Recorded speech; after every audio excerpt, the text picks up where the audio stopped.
지금 바로 구독과 좋아요 눌러주세요. 그리고 이 영상을 어디에서 듣고 있는지 알려주세요. 여러분의 이야기가 궁금합니다. 안녕하세요. 저는 올해 36이 된 김주연입니다. 평범한 회사원이자 한 아이의 엄마로 살아가던 제 인생에 일어난 믿기 힘든 이야기를 들려드리려 합니다. 3살 된 우리 아들 지호는 항상 밝고 건강한 아이였습니다. 매일 아침 유치원에 데려다 주는 일은 제게 소소한 행복이었죠. 지호는 다른 아이들처럼 뛰어놀고 웃고 때로는 투정도 부리는 평범한 아이였습니다. 그러던 어느 날 아침 지호를 씻기던 중 문득 그 아이의 배가 조금 불룩하다는 느낌이 들었습니다. 처음에는 전날 저녁 식사를 과하게 했나 싶었지만 며칠이 지나도 그 상태가 나아지지 않았습니다. 오히려 점점 더 불러오는 것 같았죠. 일주일쯤 지났을까 지호의 배는 마치 작은 풍선처럼 부풀어 올라 있었습니다. 평소 날씬한 체형이었던 아이의 모습이 확연히 달라져 있었죠. 남편과 상의한 끝에 소아과에 방문하기로 결정했습니다. 진료 당일 의사는 단순히 소화불량이나 가스 때문일 수 있다며 소화제를 처방해 주었습니다. 안심하고 집으로 돌아왔지만 약을 먹여도 지호의 상태는 나아지지 않았습니다. 오히려 시간이 지날수록 배는 더 커져갔고 아이는 점점 더 불편해하는 모습을 보였습니다. 그렇게 불안한 마음으로 하루하루를 보내던 중 어느 날 아침 지호가 배가 아프다며 울음을 터뜨렸습니다. 그 순간 더 이상 기다릴 수 없다는 생각이 들었고 저희는 바로 대학병원 응급실로 향했습니다. 아직은 알지 못했지만 그날이 우리 가족의 인생을 완전히 바꿔놓을 시작점이 될 줄은 몰랐습니다. 대학병원 응급실은 평일 오전임에도 사람들로 북적였습니다. 접수 후 한참을 기다려 진료를 받게 되었고 담당 의사는 지호의 상태를 보고 즉시 초음파 검사를 받아보라고 권유했습니다. 검사실로 향하는 길, 지호는 낯선 환경에 겁을 먹은 듯 제품에 꼭 안겨 있었습니다. 아이를 달래며 검사실에 들어서자 기사님이 친절하게 검사 방법을 설명해 주셨습니다.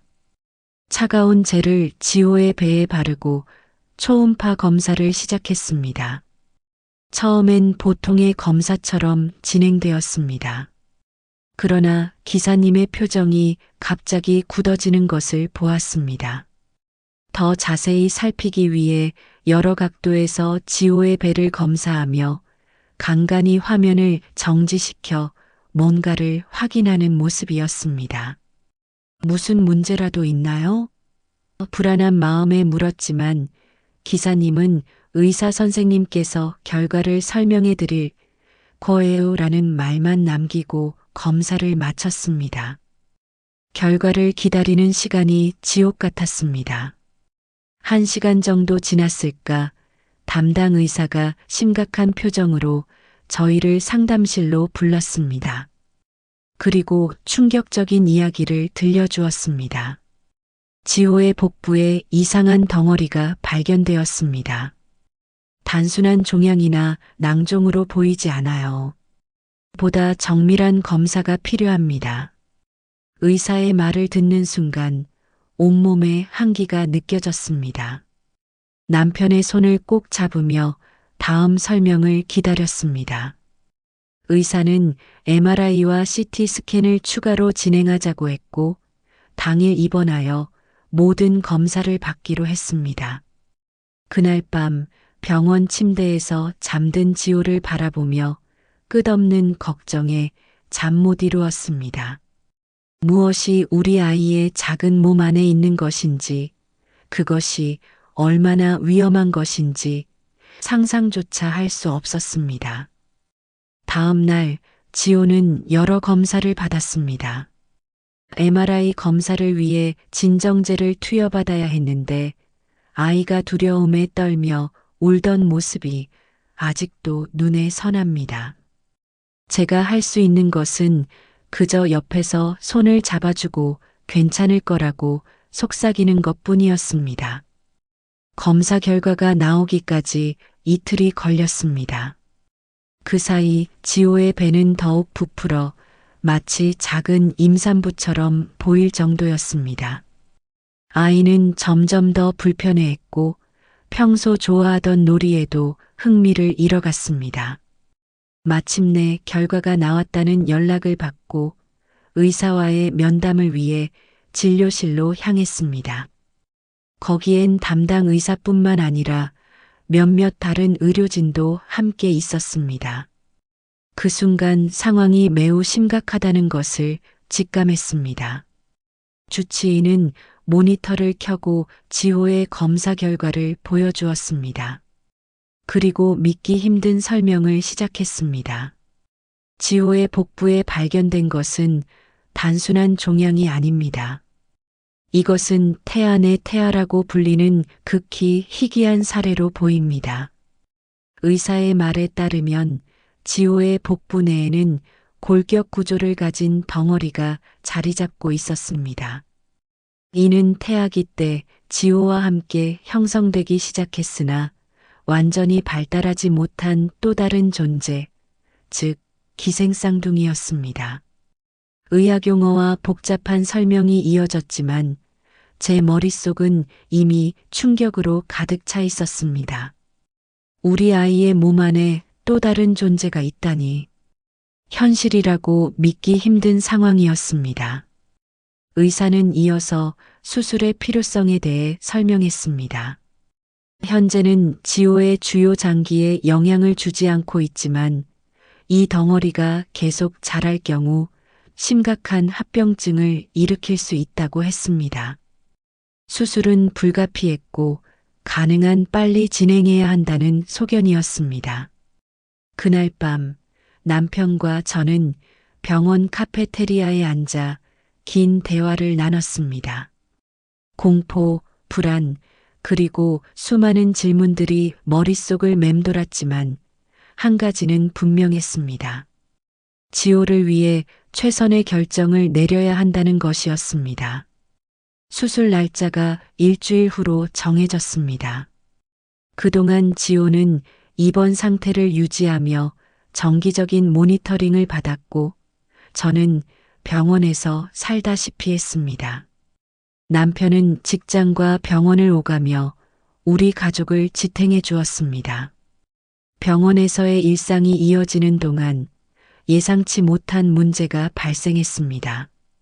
지호의 상태가 어떤 이유에서인지 병원 내에 소문이 퍼진 것입니다. 간호사들의 호기심 어린 시선, 때로는 다른 환자 보호자들의 수군거림이 느껴졌습니다. 특히 힘들었던 것은 지호의 유치원에서의 상황이었습니다. 남편이 유치원의 상황을 간략히 설명하고 당분간 등원이 어렵다고 알렸는데 그 소식이 다른 학부모들에게 전해졌나 봅니다. 어느 날 친했던 학부모로부터 지호가 무슨 괴물을 품고 있다는 게 사실이냐는 메시지를 받았을 때 제 마음은 무너져 내렸습니다. 의료적인 희귀 사례라는 설명 대신 마치 공포영화의 한 장면처럼 왜곡되어 퍼진 소문에 분노와 슬픔이 동시에 밀려왔습니다. 병원 심리상담사의 조언으로 SNS와 메시지를 잠시 끊고 오로지 지호의 치료에만 집중하기로 했습니다. 한편 지호의 사례는 병원 내에서 중요한 의학적 관심사가 되었습니다. 여러 분야의 전문의들이 모여 회의를 진행했고 수술 계획을 세밀하게 준비했습니다. 지호의 주치의는 이 사례가 의학적으로 매우 중요하며 수술 과정이 의학 저널에 게재될 가능성도 있다고 언급했습니다. 의학적 가치와는 별개로 저희 부부는 단 하나의 염려만 있었습니다. 바로 지호가 이 모든 과정을 무사히 견뎌내고 건강하게 회복할 수 있을지에 대한 것이었습니다. 수술 날짜가 다가올수록 불안감은 커져갔지만 동시에 이 악몽 같은 상황이 곧 끝날 것이라는 희망도 함께 자라났습니다. 수술 전날 밤 지호는 평소보다 더 예민해 보였습니다. 마치 내일 있을 일을 예감이라도 하는 듯 잠들기 전 저를 꼭 붙잡고 떨어지지 않으려 했습니다. 작은 손으로 제 얼굴을 만지며 엄마 무서워라고 말하는 아이를 안고 있자니 눈물이 흘러내렸습니다. 밤새 아이의 곁을 지키며 여러 생각이 머릿속을 맴돌았습니다. 생명의 신비로움, 의학의 경이로움, 그리고 부모로서 느끼는 무력함까지 창밖으로 보이는 도시의 불빛들이 하나둘 꺼져가는 것을 바라보며 내일이면 모든 것이 달라질 거라는 생각에 잠 못 이루었습니다. 수술 당일 아침 지호는 금식 중이라 배고픔에 보채고 있었습니다. 수술 전 준비를 위해 간호사들이 들어와 여러 절차를 진행했고 마침내 수술실로 이동할 시간이 되었습니다. 작은 병원 가운을 입은 지호를 침대에 눕히자 그 모습이 너무나 작고 연약해 보였습니다. 수술실 앞까지 함께 갔고 마지막으로 지호에게 키스하며 조금 있다가 다시 만나자고 약속했습니다. 수술실 문이 닫히는 순간 남편과 저는 서로를 부둥켜 안고 눈물을 흘렸습니다. 수술은 예상보다 오래 걸렸습니다. 4시간이 지나고 5시간이 지나도 소식이 없었습니다. 대기실에서 초조하게 기다리는 동안 최악의 상황을 상상하지 않으려 애썼지만 쉽지 않았습니다. 마침내 6시간이 지난 후 주치의가 수술복 차림으로 나타났습니다. 그의 표정을 읽으려 애썼지만 의사의 얼굴은 피로로 가득했습니다. 수술은 성공적이었습니다. 예상했던 것보다 덩어리가 복잡하게 얽혀 있어 시간이 좀 걸렸지만 모두 제거했습니다. 안도의 한숨이 나왔습니다. 의사는 이어서 제거한 덩어리에 대해 설명했습니다. 그것은 실제로 미성숙한 형태의 골격 구조와 일부 조직을 가지고 있었으며 크기는 어른 주먹 정도였다고 했습니다. 이는 태아기 때 형성된 기생쌍둥이가 맞았고 매우 희귀한 의학적 사례라고 했습니다.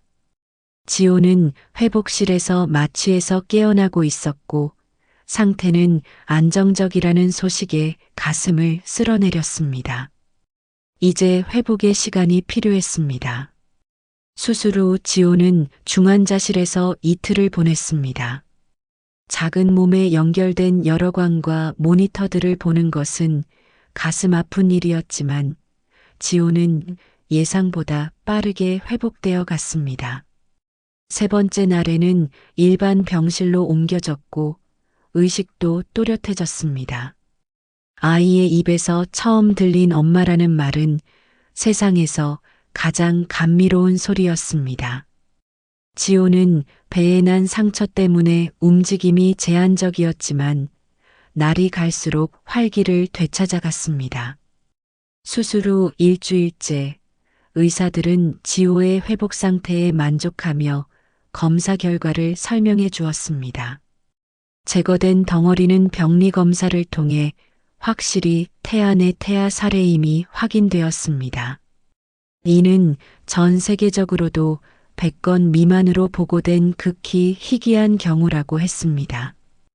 의사의 설명에 따르면 이런 현상은 초기 배아 발달 과정에서 불완전한 분리가 일어날 때 발생한다고 합니다. 지호의 경우 배아가 분열을 시작했으나 한쪽이 완전히 발달하지 못하고 다른 쪽 지호의 체내에 흡수된 것이었습니다. 이것은 유전적으로는 지호와 동일하지만 독립적인 생명체로 성장하지 못한 쌍둥이였던 셈입니다. 이 사실을 들으며 복잡한 감정이 밀려왔습니다.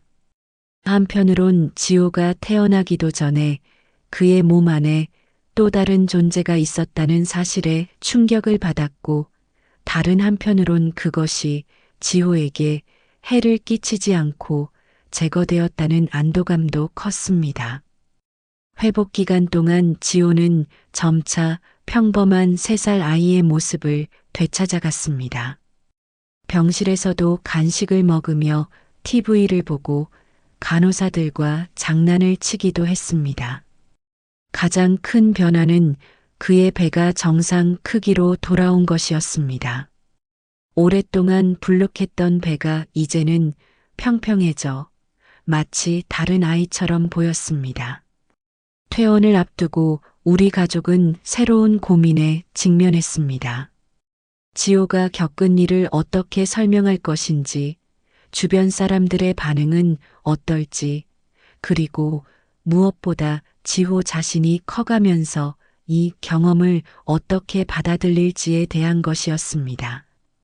퇴원 후 첫 한 달은 조용히 집에서 보냈습니다.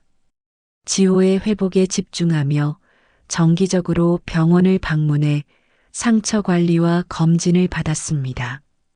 시간이 지날수록 수술 흉터는 희미해졌고 지호의 건강 상태도 안정을 찾아갔습니다. 그러나 사회적 관계 회복은 쉽지 않았습니다. 유치원으로 돌아갈 시기가 다가오자 불안감이 커졌습니다. 병원에서의 소문이 이미 지역 사회에까지 퍼진 상태였고, 이웃들의 시선이 달라진 것을 느낄 수 있었습니다.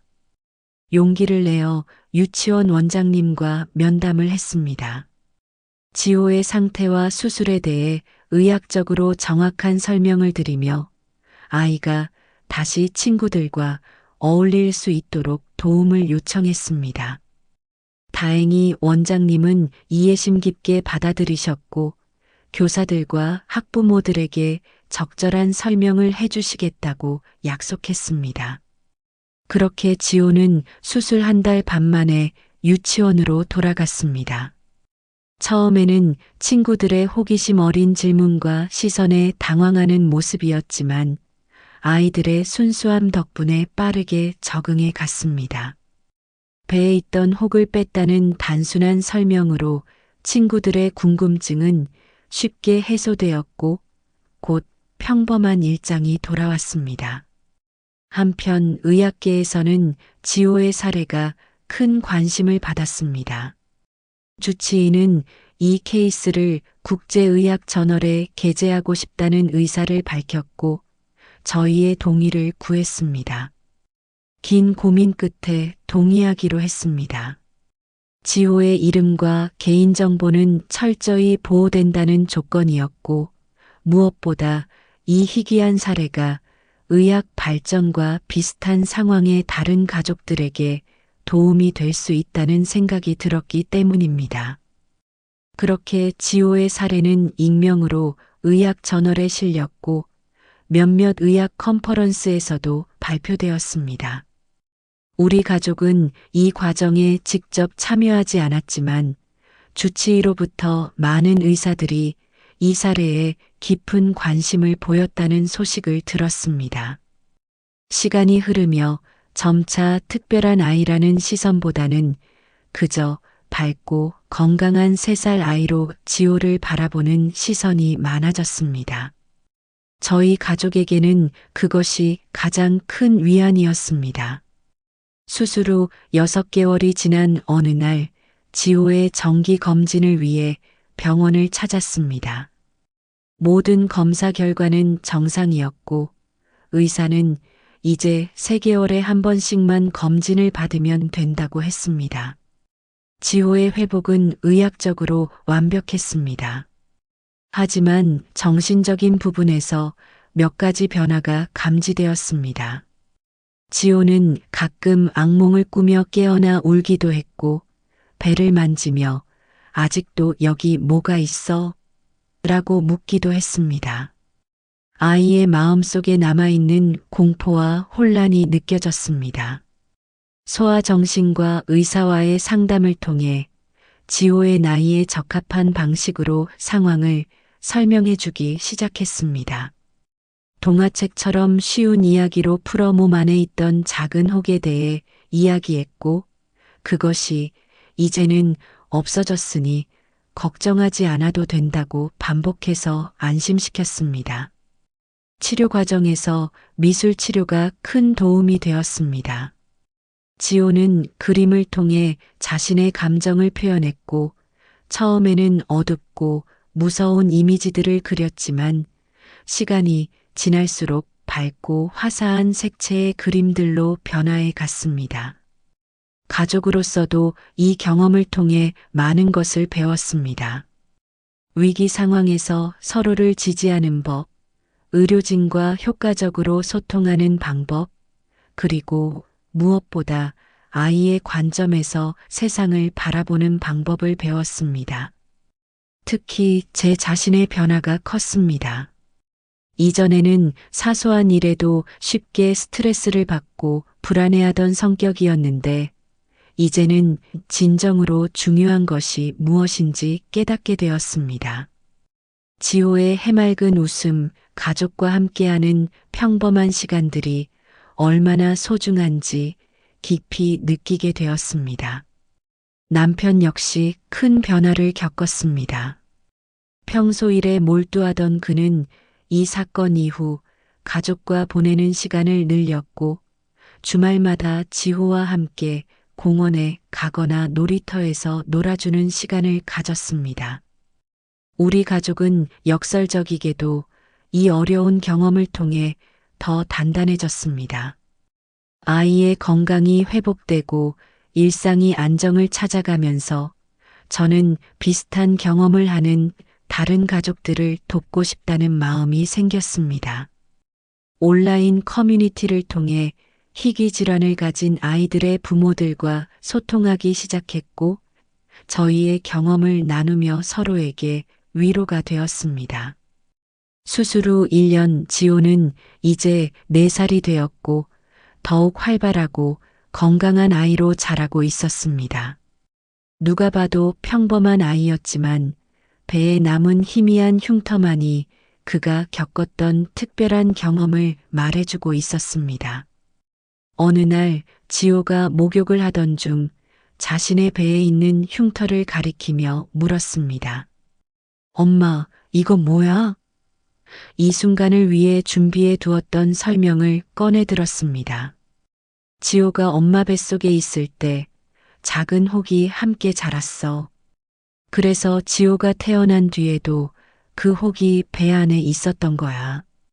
의사 선생님이 그 혹을 없애주셔서 지호가 건강해진 거지.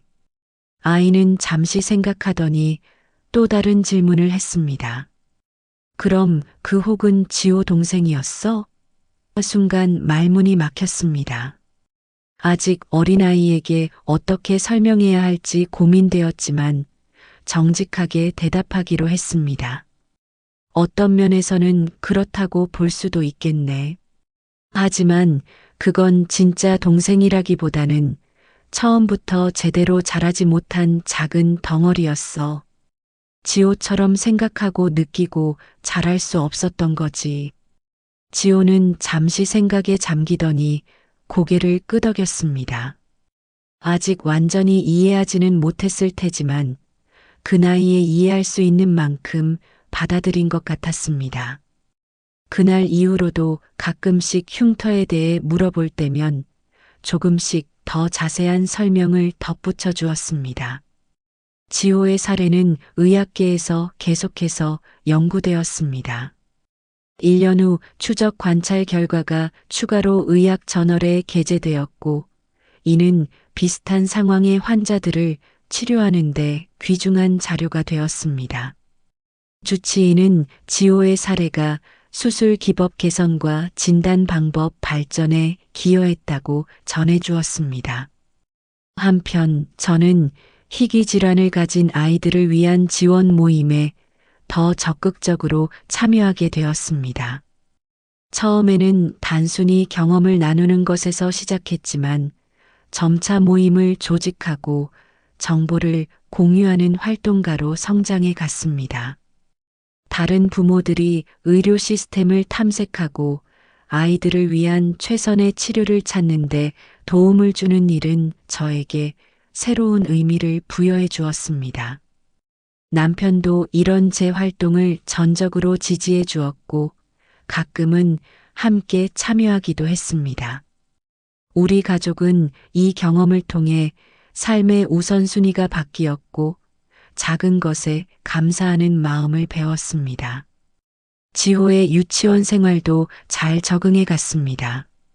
처음에 있었던 호기심 어린 시선은 완전히 사라졌고 이제 그는 그저 친구들 사이에서 인기 있는 활발한 아이일 뿐이었습니다.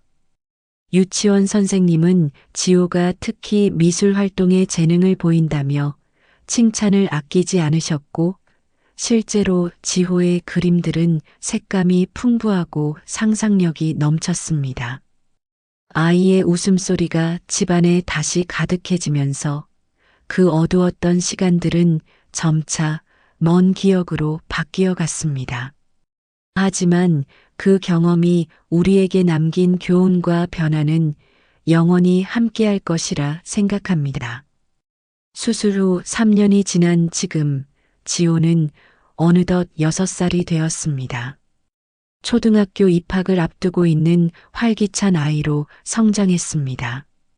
정기 검진 결과도 모두 정상이었고 이제는 1년에 한 번만 병원을 찾으면 될 정도로 건강이 완전히 회복되었습니다. 지호의 이야기는 의학계에서 하나의 중요한 사례 연구로 자리 잡았습니다. 주치의가 국제의학 컨퍼런스에서 발표한 내용은 많은 관심을 받았고 덕분에 비슷한 증상을 보이는 다른 아이들이 더 빠르게 진단받을 수 있게 되었다는 소식을 들었습니다. 저 역시 제 경험을 바탕으로 작은 변화를 만들어가고 있습니다. 희귀질환 아동 부모 지원 단체의 지역 대표가 되어 정기적인 모임과 교육 프로그램을 운영하고 있습니다. 특히 의료진과 부모 사이의 소통을 돕는 중재자 역할에 집중하고 있는데 이는 제가 지호의 치료 과정에서 가장 어려웠던 부분이기도 했습니다. 남편은 직장에서 승진했지만 가족과의 시간을 여전히 소중히 여기며 일과 가정의 균형을 찾아가고 있습니다. 우리 부부는 이 경험을 통해 서로에 대한 이해와 신뢰가 더욱 깊어졌고 어떤 어려움도 함께 헤쳐나갈 수 있다는 자신감을 얻었습니다. 지호에게 있어 이 경험은 어떤 의미가 될까 종종 생각합니다. 아직 어려서 완전히 이해하지는 못하지만 나이가 들면서 자신의 특별한 이력에 대해 어떻게 받아들일지 궁금합니다. 언젠가 그가 충분히 이해할 수 있는 나이가 되면 의학적으로 정확하면서도 그가 받아들일 수 있는 방식으로 모든 것을 설명해 줄 계획입니다. 지난 추석 가족들이 모인 자리에서 지호의 할머니가 물었습니다. 지호야, 너 커서 뭐가 되고 싶니? 지호는 망설임 없이 대답했습니다. 의사 선생님이요. 아픈 애들 뱃속에 있는 혹을 빼주는 의사 선생님이 될 거예요. 그 순간 제 눈에 눈물이 고였습니다. 아이가 자신의 상처를 부정적인 경험이 아닌 다른 이들을 돕는 동기로 승화시키고 있다는 사실이 너무나 감동적이었습니다. 물론 앞으로도 여러 도전이 있을 것입니다. 초등학교에 입학하면 더 많은 친구들과 선생님들을 만나게 될 테고 자신의 흉터에 대한 질문을 받을 수도 있을 것입니다. 하지만 지금까지 지호가 보여준 회복력과 긍정적인 태도를 보면 그 또한 잘 헤쳐나갈 수 있으리라 믿습니다. 우리 가족의 이야기는 어쩌면 평범하지 않을 수 있습니다. 하지만 이 경험을 통해 배운 것은 아주 평범한 진리입니다. 삶은 때로 예상치 못한 어려움을 던져주지만 그 속에서도 희망과 성장의 기회를 찾을 수 있다는 것. 그리고 무엇보다 가족의 사랑과 지지가 가장 큰 치유의 힘이 된다는 것입니다.